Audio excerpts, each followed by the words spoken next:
So yun guys, magandang araw. So may re-repair tayo dito na may nire-repair ako rito na Bluetooth speaker. Ang brand niya ay ito, Audiobop BK8816. So ayan ang kanyang brand. Dito nakasalpak kasi yan. So tinanggal ko na. Kasi ang problema nito, maraming sira, naging sira. Ayaw mag-charge dahil nasira yung charging IC niya. So may pumapasok naman dito sa kanyang charging pin at may lumalabas din dyan. Kaya lang pagdating sa charging IC, wala nang nagsusupply dito. Ayaw maglabas dito sa may battery ng voltahe. So yung battery niya nasira, na-drain. So ayaw na mag-charge, sira na din yung battery. Tapos sinalpakan ko ng ibang baterya, umandar, gumagana. Ang problema, wala siyang sounds. Sira din yung kanyang charging, yung tawag dito, itong audio IC. Ayan, yung pinaka sounds IC nya, sira din, ayaw din gumana. So pag umandar siya, ala siyang sounds. Connect sa Bluetooth, ala kang maririnig na sounds. Ngayon, ang kuha ko dito sa may-ari, dahil marami naging problema, change board na lang, papalitan na lang siya ng board. So pumayag naman, kaya ito kinalas ko na tong kanyang pinakaibabaw. Kinuhanan ko siya ng sukat at may kakabit kasi tayong board dito. Ito yung nakuha kong kakabit dito. Papalitan ko siya kasi hindi tugma yung butas sa ikakabit nating board. So meron tayong board dito na ikakabit yan. So ito yung kanyang board na ikakabit natin.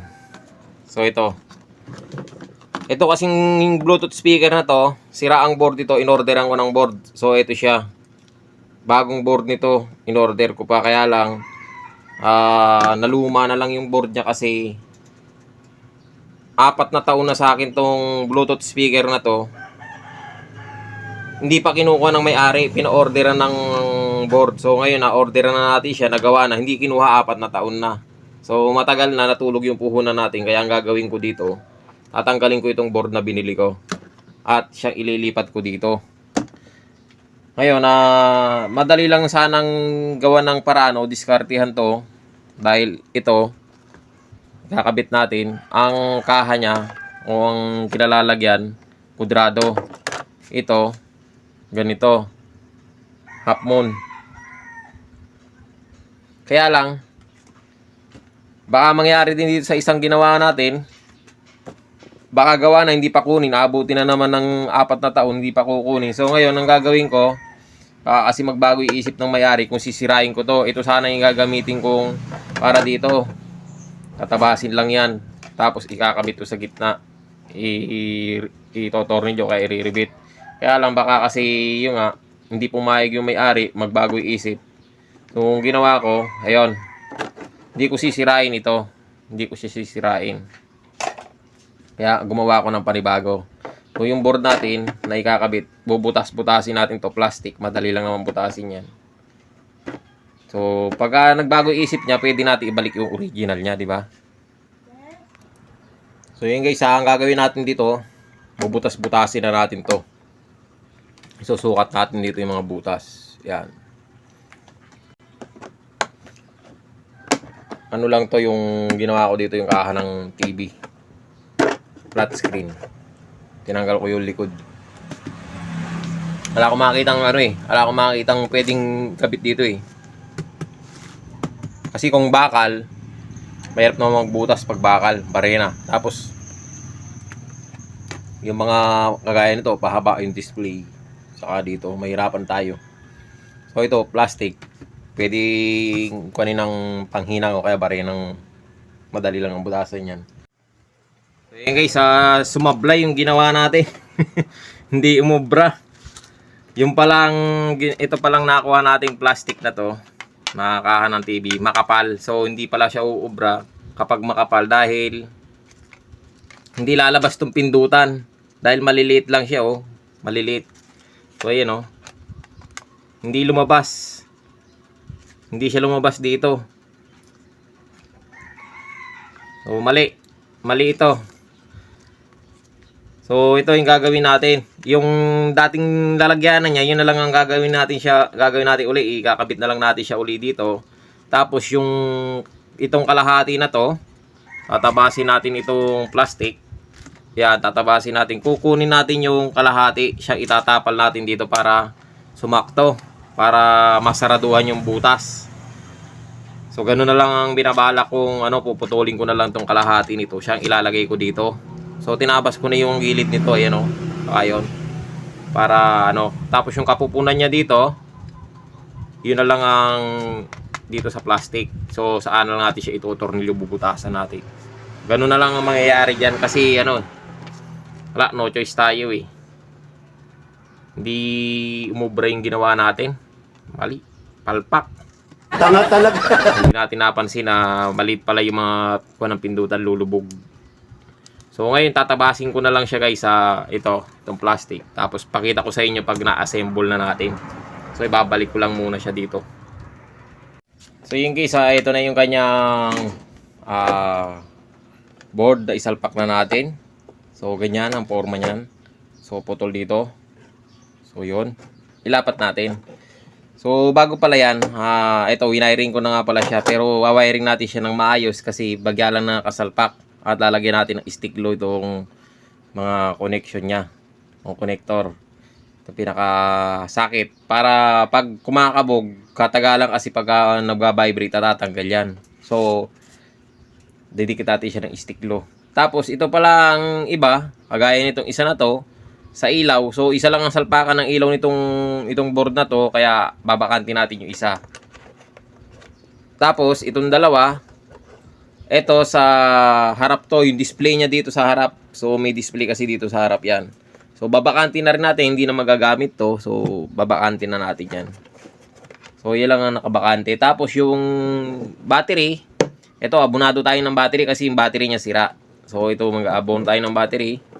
Sasalpak natin yan doon sa loob. So, ayusin muna natin. Tapos, ito, didikit natin ng stick glue.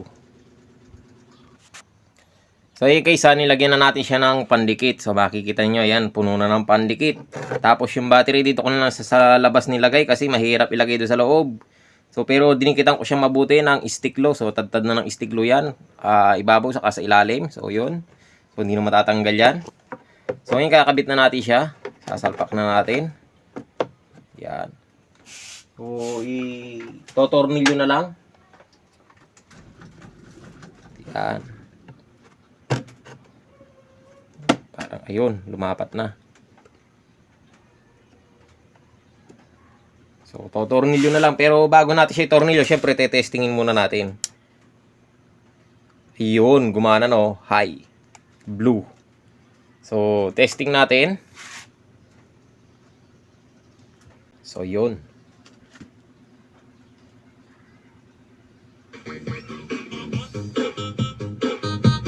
So, okay na. So, yun o. Yun o, may ilaw na. Pero sa ilalim, walang ilaw yan kasi isa na lang yung kinabit nating ilaw dahil isa lang yung salpakan ng ilaw. Pero okay yan. Goods yan. Basta DJ Boom na best na, mapasaot ka pa. So, nalolobat na, yun o. Nagsasay na siya ng lobat.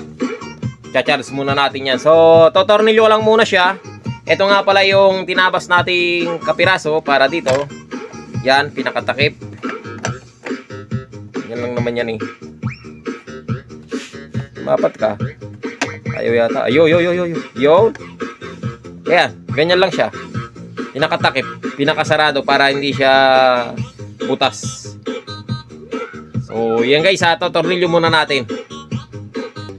So, yan guys, naikabit na natin yung tornilyo. So, okay na, goods na. So, testingin natin siya i-charge. Kung kakarga ba o magcha-charge.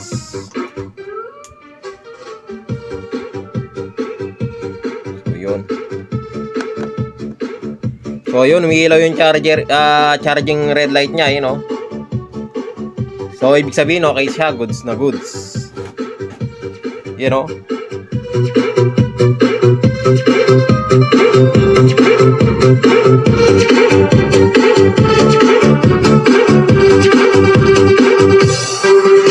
Okay na okay.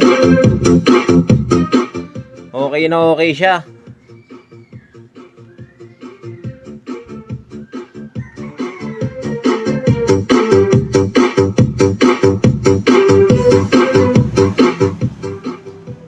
So yan guys, ganito lang yung video natin at okay na, naikabit na natin yung pinoproblema natin kanina na board. So ito nga pala yung kanyang board kanina, yung sira. So ayan, so pinaltan natin. So yun guys, hanggang dito lang yung video natin at sana nakatulong sa inyo yung video na to at maraming salamat sa panonood.